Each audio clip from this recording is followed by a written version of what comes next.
नमस्कार दोस्तों, स्वागत है आपका आज के मुख्य समाचार में, जिसमें सबसे पहली और बड़ी खबर में आपको बताएंगे कि अमित शाह के भाषण का फिर एक बॉलीवुड अभिनेता ने उड़ाया मजाक। क्या कहा बॉलीवुड अभिनेता ने, आपको बताएंगे दोस्तों। दूसरी बड़ी खबर में आपको बताएंगे कि राकेश टिकैत का बयान, बोले बीजेपी आई तो सरकार में एक दंगा मंत्री भी होगा।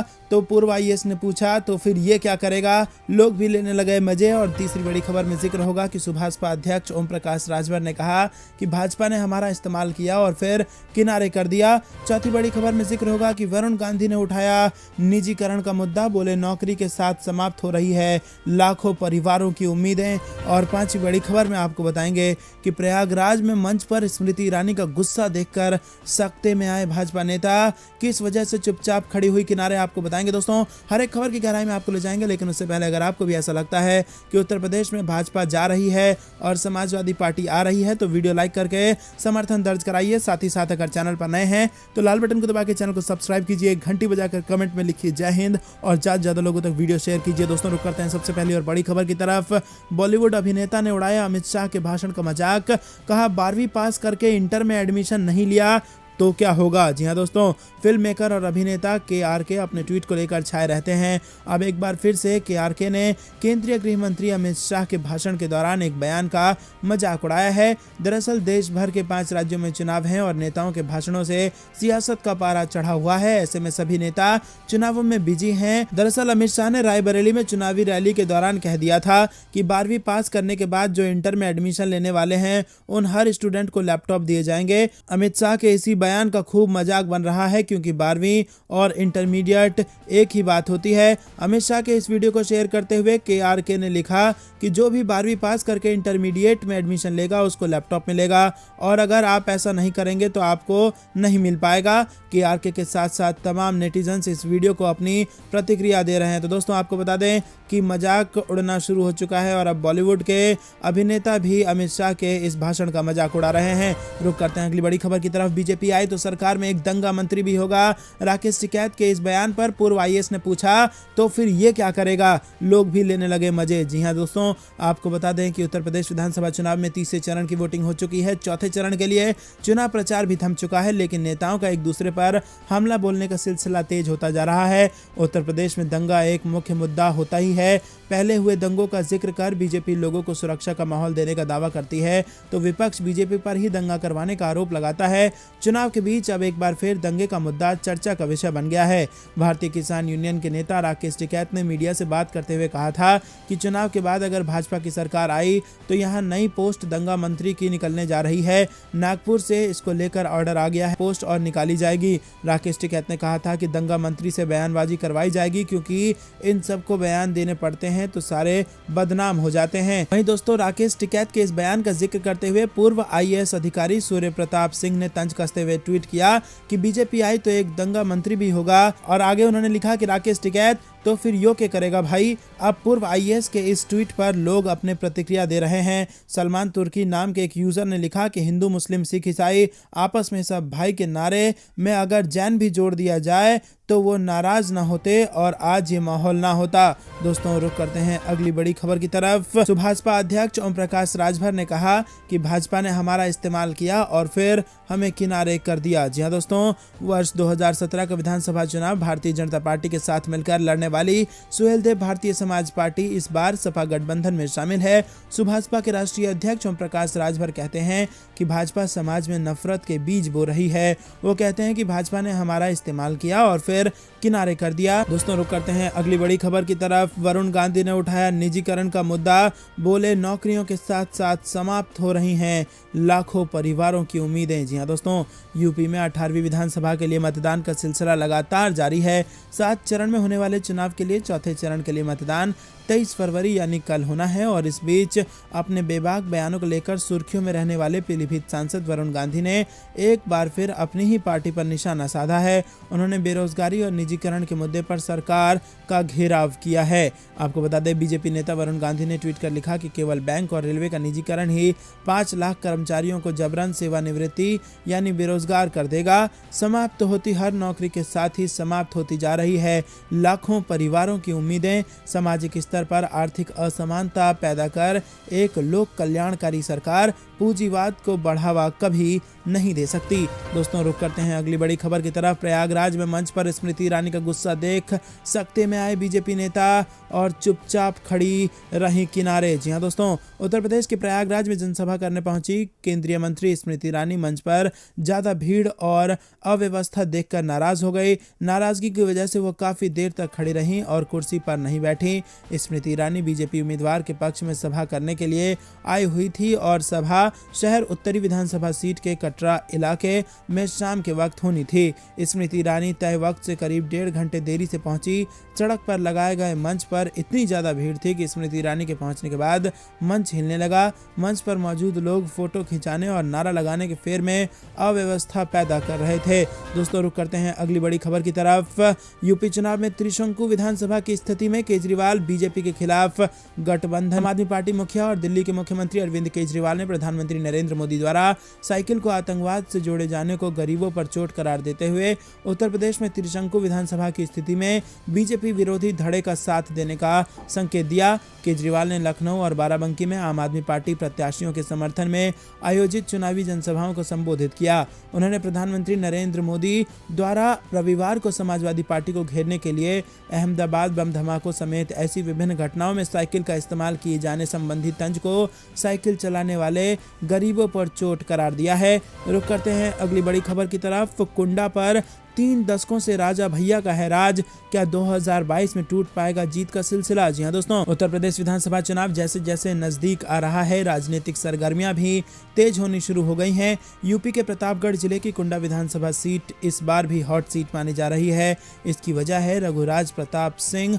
उर्फ राजा भैया। जी हां दोस्तों, करीब 3 दशक से कुंडा सीट से लगातार जीतते आ रहे हैं वो, और उनके सामने किसी भी पार्टी की दाल नहीं गल सकी है। पूर्वांचल की राजनीति में राजा भैया का अलग रसूख है। जनसत्ता दल लोकतांत्रिक के राष्ट्रीय अध्यक्ष रघुराज प्रताप सिंह राजा भैया इस बार अपनी पार्टी से चुनाव मैदान में नजर आ सकते हैं, और देखना यह है कि क्या इस बार किसी पार्टी का उम्मीदवार उन्हें टक्कर दे पाता है या फिर इस बार भी जीत का ताज राजा भैया के सिर पर ही सजेगा। दोस्तों रुक करते हैं अगली बड़ी खबर की तरफ। त्रिस्तरीय सुरक्षा में रहेंगे ईवीएम, सभी स्ट्रांग रूम सील, मतदान वाले दिन कुल 33 मामले दर्ज। जी हाँ दोस्तों, पंजाब में मतदान संपन्न हो जाने के बाद अब सभी इलेक्ट्रॉनिक वोटिंग मशीनों को संबंधित स्ट्रांग रूमों में भेज दिया गया है। उनकी निगरानी के लिए त्रिस्तरीय सुरक्षा व्यवस्था की गई है। ये जानकारी पंजाब के मुख्य निर्वाचन अधिकारी डॉक्टर एस करुणा राजू ने सोमवार देर रात जारी बयान में दी है। सीईओ के अनुसार 16वीं विधानसभा के चेयरमैन के लिए रविवार को कुल 2.14 करोड़ वोटरों में से 71.95% ने अपने मताधिकार का इस्तेमाल किया। कुल 1,54,69,618 वोटरों ने वोट डाले।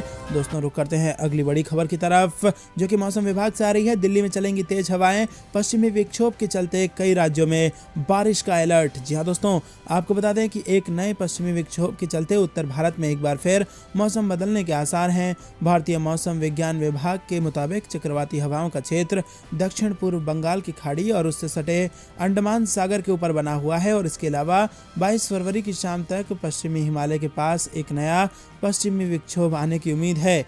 इसके चलते इन इलाकों में बारिश और बर्फबारी की संभावना है। अगले 24 घंटों के दौरान अरुणाचल प्रदेश में हल्की से मध्यम बारिश और बर्फबारी की संभावना है। आईएमडी के मुताबिक 22 से 24 फरवरी के बीच पश्चिमी हिमालय में बारिश और बर्फबारी बढ़ सकती है। वहीं 22 से 23 फरवरी को पहाड़ियों पर छिटपुट भारी बर्फबारी हो सकती है। इसके अलावा पंजाब, हरियाणा, दिल्ली, उप हिमालयी पश्चिम बंगाल और सिक्किम के कुछ हिस्सों में छिटपुट बारिश की संभावनाएं हैं। दोस्तों रुक करते हैं अगली बड़ी खबर की तरफ। लखनऊ में 87 कंपनी अर्धसैनिक बल और करीब 15,000 पुलिसकर्मी करवाएंगे मतदान। जी हां दोस्तों, 9 विधानसभा क्षेत्रों में निष्पक्ष एवं शांतिपूर्ण ढंग से 23 फरवरी को मतदान करने के लिए चुनाव आयोग के निर्देश पर पुलिस कमिश्नर डीके ठाकुर और जिलाधिकारी अभिषेक प्रकाश ने सारे इंतजाम कर लिए हैं। मतदान के दौरान सभी पोलिंग स्टेशनों पर कड़ी सुरक्षा व्यवस्था रहेगी और सोमवार दोपहर इसके लिए बड़ी संख्या में अर्धसैनिक बल, पीएसी और पुलिस पुलिसकर्मी आ गए हैं। लखनऊ पुलिस के अलावा गैर जनपद से आने वाली पुलिस अधिकारियों की निगरानी में मतदान कराएगी। लोगों को मुफ्त मिलेगा पेट्रोल डीजल, किसानों को फ्री में खाद। अखिलेश यादव ने दी उत्तर प्रदेश को बड़ी खुशखबरी। जी हां दोस्तों, उत्तर प्रदेश विधानसभा चुनाव को लेकर सियासी गलियारों में हड़कंप मचा हुआ है। जहां एक और नेताओं के बेतुके बोल लगातार सामने आ रहे हैं, तो वहीं दूसरी ओर जनता को रिझाने के लिए नेता कई वादे कर रहे हैं। इसी कड़ी में सपा अध्यक्ष अखिलेश यादव ने हरदोई के संडीला में जनसभा के दौरान जनता से बड़ा वादा कर दिया। आपको बता दें कि जनसभा के दौरान अखिलेश यादव ने कहा कि अगर समाजवादी पार्टी की सरकार बनी तो गरीबों को मुफ्त डीजल पेट्रोल दिया जाएगा, इंटर पास करने वाली बहनों को 36,000 रुपए मिलेंगे, गरीब किसानों को निःशुल्क डीएपी और यूरिया दिया जाएगा और एम्बुलेंस समय पर नहीं पहुंच पा रही है, इसके लिए इसकी संख्या दोगुनी की जाएगी। यूपी के अस्पतालों में मरीजों के लिए अच्छी व्यवस्था करेंगे। वहीं आपको बता दें कि दूसरी ओर समाजवादी पार्टी प्रमुख ने मुख्यमंत्री योगी आदित्यनाथ पर निशाना साधते हुए कहा कि बाबा जी की शक्ल पर 12 बज चुके हैं। दोस्तों, रुक करते हैं अगली बड़ी खबर की तरफ। अखिलेश यादव का बयान, भाजपा से बड़ा कोई झूठ नहीं, उनके बड़े नेता बड़ा झूठ और छोटे नेता छोटा झूठ बोलते हैं। जी हां दोस्तों, हरदोई जिले में सपा के राष्ट्रीय अध्यक्ष और पूर्व मुख्यमंत्री अखिलेश यादव ने सोमवार को गठबंधन प्रत्याशी के समर्थन में हुई जनसभा में भाजपा पर जमकर तंज कसे।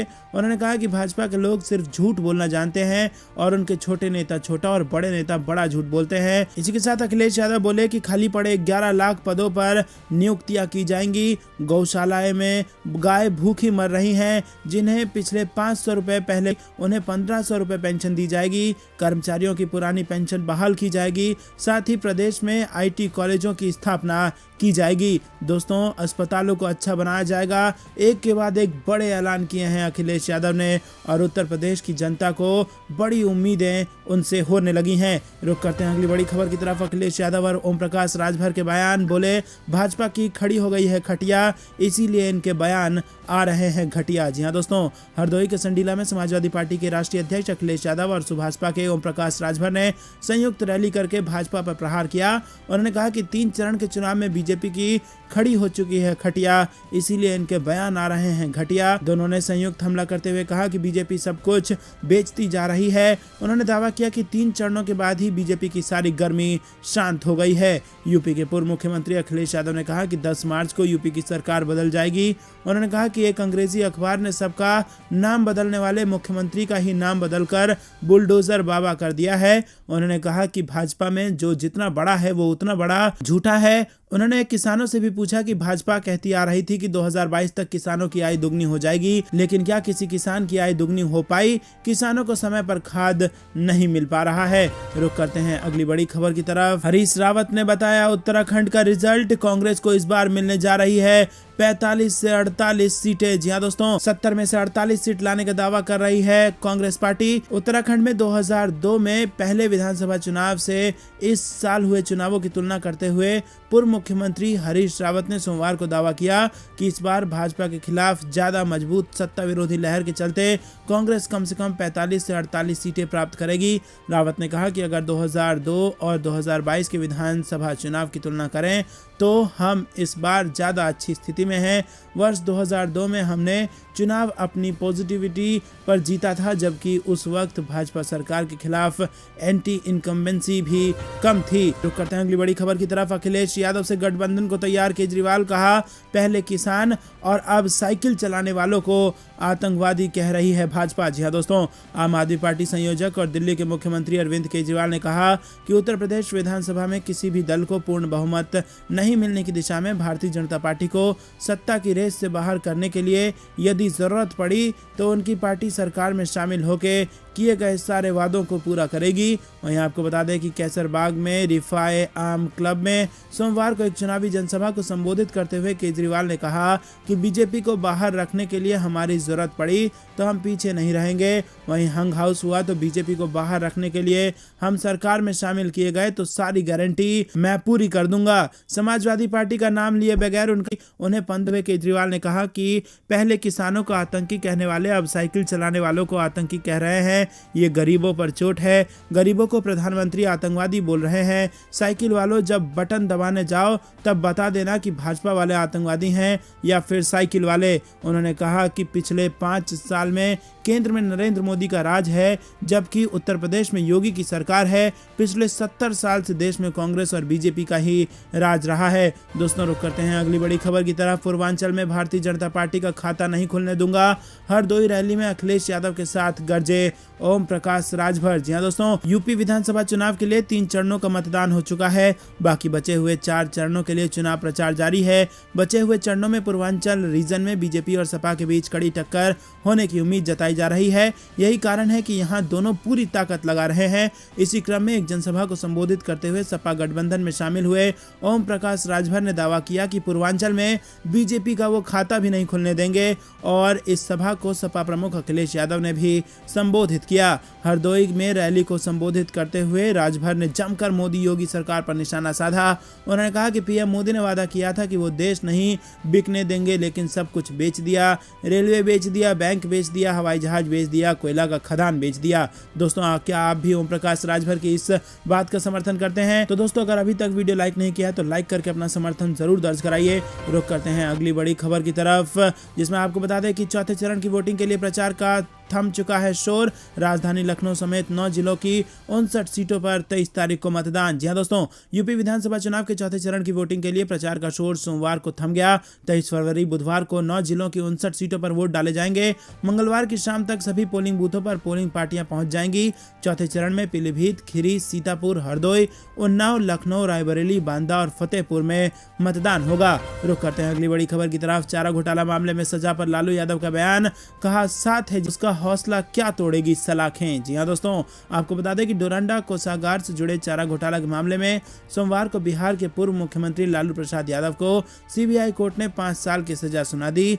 चारा घोटाला मामले में डोरंडा कोषागार से 139.35 करोड़ रुपए की अवैध निकासी में लालू यादव को 15 फरवरी को कोर्ट ने दोषी ठहराया था। वीडियो कॉन्फ्रेंसिंग के माध्यम से सजा सुनाए जाने के बाद राष्ट्रीय जनता दल सुप्रीमो लालू यादव ने प्रतिक्रिया दी। उन्होंने इस संबंध में ट्वीट किया, लिखा है कि अन्याय, असमानता से, तानाशाही, जुल्मी सत्ता से लड़ा हूं और लड़ता रहूंगा। डालकर आंखों में आंख, सच जिसकी ताकत है, साथ है जिसकी जनता, उसका हौसला क्या तोड़ेंगी सलाखें। मैं उनसे लड़ता हूं जो लोग को आपस में लड़ाते हैं, वो हरा नहीं सकते, इसीलिए साजिशों में फंसाते हैं। ना डरा ना झुका, सदा लड़ा हूं और लड़ता ही रहूंगा। लड़ाकों का संघर्ष कायरों को ना समझ आया है और ना समझ आएगा। दोस्तों, रुक करते हैं अगली बड़ी खबर की तरफ। कांग्रेस महासचिव प्रियंका गांधी ने बीजेपी पर बोला हमला, कहा पाकिस्तान और आतंकवाद की बात करने से किसी का पेट नहीं भरेगा। जी हां दोस्तों, कांग्रेस महासचिव प्रियंका गांधी ने उत्तर प्रदेश विधानसभा चुनाव में आतंकवाद के मुद्दे को लेकर समाजवादी पार्टी पर हमलावर हो चुकी भारतीय जनता पार्टी पर निशाना साधते हुए सोमवार को कहा कि महंगाई और बढ़ती बेरोजगारी के बजाय पाकिस्तान और आतंकवाद की बात करने से किसी का पेट नहीं भरेगा। दोस्तों, रुक करते हैं अगली बड़ी खबर की तरफ। अपने गढ़ रायबरेली में सोनिया गांधी ने बोला मोदी योगी सरकार पर हमला, कहा केवल अलगाव पैदा करने के अलावा इन्होंने कुछ नहीं किया। सोनिया गांधी ने अपने गढ़ रायबरेली में वर्चुअल रैली को संबोधित कर केंद्र और उत्तर प्रदेश सरकार पर निशाना साधा। बढ़ती महंगाई के लिए उन्हें जिम्मेदार भी ठहराया। आपको बता दें कि इसी के साथ सोनिया गांधी ने भाजपा पर आरोप लगाया कि रायबरेली के साथ सरकार द्वारा सौतेला व्यवहार किया जा रहा है। सोनिया गांधी ने केंद्र और उत्तर प्रदेश सरकार को घेरते हुए लोगों को कोरोना काल की याद दिलाई कि किस तरह इस सरकार ने संकट के उस समय उनको अनाथ की तरह छोड़ दिया था। दोस्तों, रुक करते हैं अगली बड़ी खबर की तरफ। उत्तर प्रदेश चुनाव में भाजपा को अभी लगा बड़ा झटका। भड़काऊ टिप्पणी को लेकर भाजपा उम्मीदवार को चुनाव आयोग ने जारी कर दिया है नोटिस। जी हां दोस्तों, चुनाव आयोग ने उत्तर प्रदेश में भाजपा के एक उम्मीदवार को कथित रूप से भड़काऊ बयान देने के लिए रविवार को नोटिस जारी कर कहा कि उन्होंने प्रथम दृष्टया आदर्श आचार संहिता और चुनावी कानून का उल्लंघन किया है। चुनाव आयोग ने अमेठी के तिलोई विधानसभा क्षेत्र से भाजपा उम्मीदवार मयंकेश्वर शरण सिंह को जवाब देने के लिए 24 घंटे का समय दिया है। नोटिस का हिस्सा बने एक कथित वीडियो क्लिप के अनुसार सिंह ने मोटे तौर पर हिंदी में कहा था कि यदि आपको भारत में रहना है तो राधे राधे कहना होगा, नहीं तो जैसे बंटवारे के दौरान लोग पाकिस्तान गए थे आप भी जा सकते हैं, आपकी यहाँ जरूरत नहीं है। चुनाव आयोग ने कहा कि वीडियो सोशल मीडिया पर प्रसारित हुआ। आयोग ने कहा कि सिंह के खिलाफ भारतीय दंड संहिता और जनप्रतिनिधित्व कानून की संबंधित धाराओं के तहत 18 फरवरी को एक प्राथमिकी दर्ज की गई थी। आयोग ने कहा कि ध्यान दें कि निर्धारित समय के भीतर आपकी ओर से अगर कोई प्रतिक्रिया नहीं आई तो इस स्थिति में यह माना जाएगा कि आपको इस मामले में कुछ नहीं कहना और चुनाव आयोग इस मामले में आपको कोई और संदर्भ दिए बिना उचित कार्रवाई या फिर निर्णय ले लेगा। तो दोस्तों आपको बता दें कि अगर उचित समय में जवाब नहीं दिया तो फिर भाजपा के इस उम्मीदवार की बढ़ सकती है मुश्किलें। रुक करते हैं अगली बड़ी खबर की तरफ।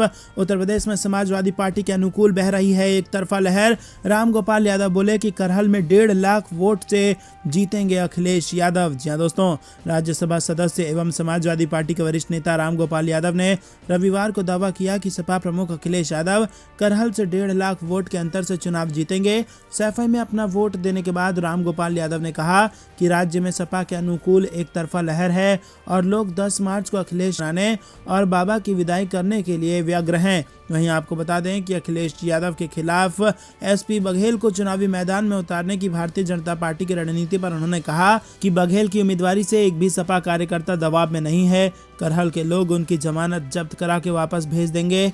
सपा के आतंकवादियों के साथ सांठगांठ होने के भाजपा के आरोप पर उन्होंने कहा कि जब एक व्यक्ति पागल हो जाता है तो वो इसी तरह की बातें करने लगता है। उन्होंने कहा कि आपने टाइफाइड के बुखार से ग्रसित व्यक्ति को इस तरह बोलते देखा होगा और खुद भी ये नहीं समझ पाता वो कि वो क्या बोल रहा है। भाजपा भी फंस कर आज यही महसूस कर रही है। तो दोस्तों आपको बता दें कि हार के डर से पगला गई है भाजपा, इसीलिए ऐसा कह रही है। कुछ ऐसा ही कहना है रामगोपाल यादव का। तो दोस्तों ये थी दिन भर कुछ बेहतरीन और बड़ी खबरें। तक बने रहने के लिए बहुत बहुत धन्यवाद। देख रहे थे आपका अपना चैनल। जय हिंद, जय भारत।